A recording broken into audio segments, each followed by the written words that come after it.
When was the last time you planted things in the garden that you could harvest and eat? If you're like a lot of people that seem to think food grows at the supermarket, then it probably wasn't recently, if ever. However, there's a growing interest in certain circles about being self-sufficient. Sustainable Duxbury put together a garden for those people, and the numbers of people interested in it have grown faster than the cucumbers they planted. PCN's Brian Sullivan dug into this story. Heading down Bay Ridge Road, as you enter Duxbury, you'll come across the Stewart Family Foundation Land Trust. Once you're on the property, you'll find a sizable community garden, among other things. Part of the land trust is that this land was to be used for open space, and 3 years later, here we are. This is our third year, and it's been just been a terrific opportunity for us. Mike Wilson and Jim Savicki had been looking all over town for a while before finally landing in this ideal location.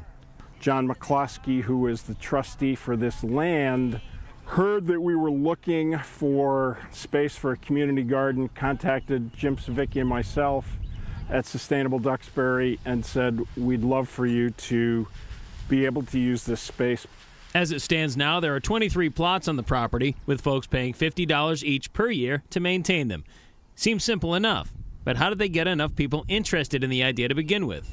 We just put an ad in the newspaper for people in the town who were interested in trying to get together to try to make the town more sustainable and more conscious of energy and energy savings and so forth. And it's been going ever since then.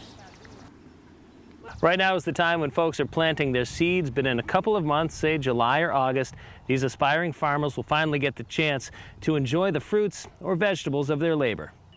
Carrie Meyer is a retired school teacher who finds her Zen moments here at the garden. When I come here, I feel a very strong sense of peace.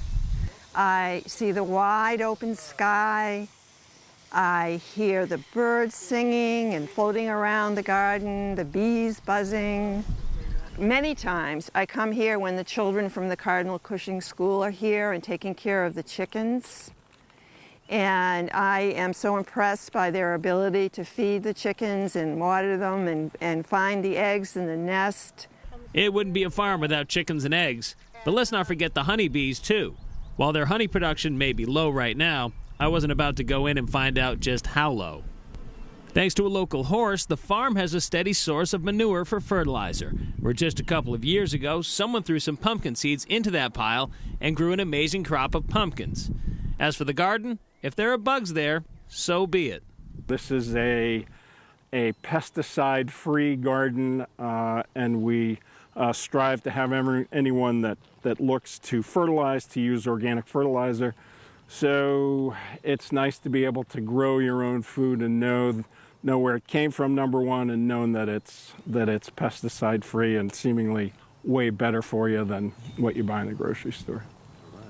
The crops that come out of the garden here always taste much better, much better. The tomatoes are just amazing. The cucumbers always taste so fresh.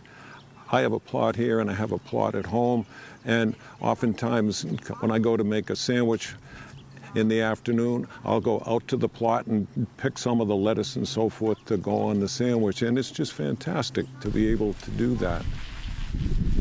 In Duxbury, I'm Brian Sullivan, PACTV Community News.